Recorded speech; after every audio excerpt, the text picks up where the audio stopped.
स्वागत है साथियों।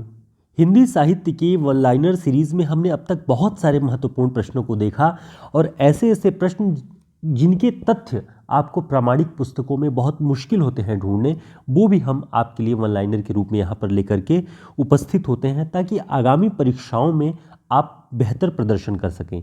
तो लगातार 8 से 10 क्लासेस वन लाइनर की अभी हमने पिछले कुछ दिनों में चलाई हुई है, जो कि बहुत उपयोगी है आप सभी के लिए। आज की इस क्लास में देखते हैं, सबसे पहला पॉइंट है हमारा, रस निष्पत्ति के सिद्धांत में भुक्तिवाद का विचार किस आचार्य ने दिया। तो ध्यान रखना है, इसका जो सही उत्तर है वह है भट्ट नायक। तो नायक, भोगवादी, भुक्तिवाद, तो इस तरह से याद कर लेंगे तो इजी होगा कि रस निष्पत्ति के सिद्धांत में भुक्तिवाद का विचार आचार्य भट्ट नायक ने दिया। अगला पॉइंट है, आचार्य महावीर प्रसाद द्विवेदी ने सरस्वती पत्रिका का कार्यभार कब संभाला। तो इसे आपको ध्यान रखना है, सन 1903 ईस्वी में महावीर प्रसाद द्विवेदी जी ने सरस्वती पत्रिका का कार्यभार संभाला। ये बहुत आवश्यक प्रश्न है, कई बार पूछा जा चुका है, इसे आपको ध्यान रखना है। अगला पॉइंट देखते हैं, कौरवी को अन्य किस नाम से जाना जाता है। कौरवी बोली को अन्य किस नाम से जाना जाता है। तो इसका जो सही उत्तर है वह है खड़ी बोली।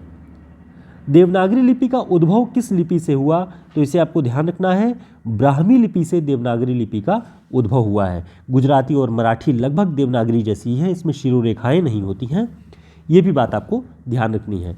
देवनागरी लिपि का प्रयोग सर्वप्रथम किस प्रांत में हुआ। तो इस बात को ध्यान रखेंगे, गुजरात में सबसे पहले देवनागरी लिपि का प्रयोग हुआ है। अगला प्रश्न है, कबीरा खड़ा बाजार में 1981 में ये रचना लिखी गई, किस विधा की रचना है। तो आपको ध्यान रखना है, ये नाटक विधा की रचना है। 1981 में लिखी किसने, भीष्म साहनी ने। हानूश, कबीरा खड़ा बाजार में, ये इनके नाटक हैं, इसे ध्यान रखना है। अगला पॉइंट है, हिंदी साहित्य का अतीत। हिंदी साहित्य का अतीत, इसके लेखक कौन है।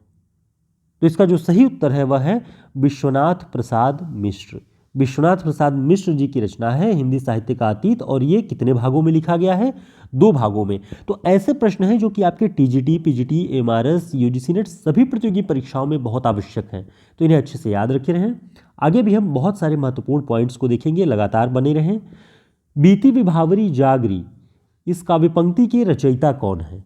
तो ध्यान रखिएगा, इसके जो रचयिता हैं वह जयशंकर प्रसाद जी हैं। बीती विभावरी जागरी, अंबर पनघट पर डुबो रही तारा घट उषा नागरी, बीती विभावरी जागरी, तो ये काव्य पंक्ति जयशंकर प्रसाद जी की है। अगला जो पॉइंट है वह है आला अफसर। आला अफसर नाटक के लेखक कौन है, इसके नाटककार कौन है। तो ध्यान रखना है, मुद्रा राक्षस जी ने इसे रूसी नाटककार गोगोल के नाटक इंस्पेक्टर जनरल का हिंदी रूपांतरित करके ये नाटक लिखा हुआ है। तो हिंदी रूपांतरण है रूसी नाटककार गोगोल के नाटक इंस्पेक्टर जनरल का। तो आला अफसर 1979 इसका प्रकाशन वर्ष है। तो इतने सारे महत्वपूर्ण प्रश्न हम यहाँ पर देख रहे हैं वन लाइनर के रूप में। आगे और महत्वपूर्ण प्रश्न आने वाले हैं, तो हम देखते हैं। सबसे पहले ध्यान रखिएगा कि हिंदी साहित्य के इस तरह के सभी वन लाइनर नोट्स आपको हिंदी साहित्य के शॉर्ट नोट्स में मिल जाएंगे, जो कि सभी प्रतियोगी परीक्षाओं में आवश्यक हैं, उपयोगी हैं। और लिखित परीक्षा की तैयारी करने वाले छात्रों के लिए लिखित परीक्षा के नोट्स, बहुत उत्कृष्ट नोट्स आपके लिए हैं, जो कि सभी हमारे व्हाट्सएप नंबर पर संपर्क करके ऑर्डर कर सकते हैं। देखते हैं अगला पॉइंट, आवारा मसीहा का प्रकाशन वर्ष क्या है। आवारा मसीहा जीवनी विधा की रचना है। विष्णु प्रभाकर जी ने शरतचंद्र के जीवन पर आधारित ये जीवनी लिखी। आवारा मसीहा 1974 ईस्वी में इसका प्रकाशन हुआ है। ठीक है। अगला पॉइंट है, घनानंद किसके मीर मुंशी थे। रीतिमुक्त काव्यधारा के कवि, प्रतिष्ठित कवि घनानंद, साक्षात रसमूर्ति कहा है इन्हें आचार्य रामचंद्र शुक्ल जी ने। ये मोहम्मद शाह रंगीले के मीर मुंशी थे। कई बार प्रतियोगी परीक्षाओं में ये पूछा गया है, किसके मीर मुंशी थे, किसके मीर मुंशी थे। तो मोहम्मद शाह रंगीले के मीर मुंशी थे, और शुक्ल जी ने साक्षात रसमूर्ति कहा है। अगला पॉइंट है, सन 1947 ईस्वी में उत्तर प्रदेश में देवनागरी लिपि समिति का गठन किसकी अध्यक्षता में किया गया। तो आपको ध्यान रखना है, 1947 में उत्तर प्रदेश सरकार के द्वारा देवनागरी लिपि समिति का गठन आचार्य नरेंद्र देव की अध्यक्षता में गठित किया गया। ठीक है। अगला पॉइंट देखते हैं, खंडित यात्राएं खंडित यात्राएं 1975 में प्रकाशित है ये पुस्तक। इसके लेखक कौन हैं?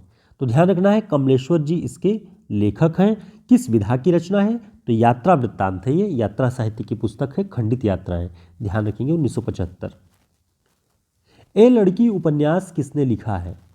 तो इसका जो सही उत्तर है वह है कृष्णा सोबती। कृष्णा सोबती का उपन्यास है, इसे ध्यान रखेंगे। अगला पॉइंट है यमगाथा। यमगाथा 1990 में लिखा गया नाटक है, इसके नाटककार कौन है? तो ध्यान रखेंगे दूधनाथ सिंह। सरस्वती पांडे पुस्तक जो लोग पढ़ रहे होंगे वो देख रहे होंगे कि यमगामा लिखा हुआ है इस नाटक का नाम, और सन 1990 की जगह 1900 लिखा हुआ है। तो ये जो तथ्यात्मक त्रुटि है वहाँ पे ध्यान रख के आपको पढ़ना है। रामचंद्र तिवारी जी की पुस्तक से हमने ये तथ्य उठाया है। यमगाथा 1990 ईस्वी में ये नाटक विधा की रचना है और दूधनाथ सिंह इसके नाटककार हैं। अगला पॉइंट है सबसे उदास कविता किस विधा की रचना है?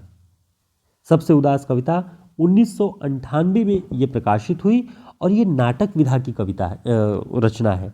क्योंकि सबसे उदास कविता नाम सुनते ही हमें लगेगा कि ये काव्य संग्रह है, लेकिन ये नाटक विधा की रचना है और स्वदेश दीपक इसके नाटककार हैं। वही स्वदेश दीपक जिनका प्रसिद्ध नाटक है कोर्ट मार्शल 1991 में प्रकाशित, उन्हीं का ये नाटक है सबसे उदास कविता 1998 में। ठीक है, तो इसे ध्यान रखेंगे। अगला पॉइंट देखते हैं बर्फ की मीनार। बर्फ की मीनार और नए हाथ, ये दोनों नाटक विधा की रचनाएं हैं। और किसके नाटक हैं ये? तो ध्यान रखेंगे विनोद रस्तोगी का नाटक है बर्फ की मीनार और नए हाथ। तो साथियों इस तरह के महत्वपूर्ण प्रश्न हम यहाँ पे देख रहे थे। हमारे व्हाट्सएप और टेलीग्राम ग्रुप का लिंक आपको डिस्क्रिप्शन बॉक्स में मिल जाएगा, ज्वाइन कर लेंगे तो समय पे क्लासेस की जानकारी आपको मिलती रहेगी।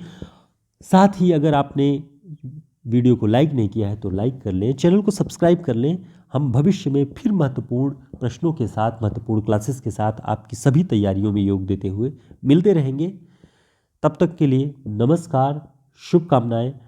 और हिंदी साहित्य के शॉर्ट नोट्स के लिए जो लोग पूछताछ करते हैं उनके लिए आवश्यक सूचना है कि हमारे व्हाट्सएप नंबर पर संपर्क कर लें, या फिर व्हाट्सएप का QR कोड है उसे स्कैन करके आप हमारे व्हाट्सएप पे संपर्क कर सकते हैं।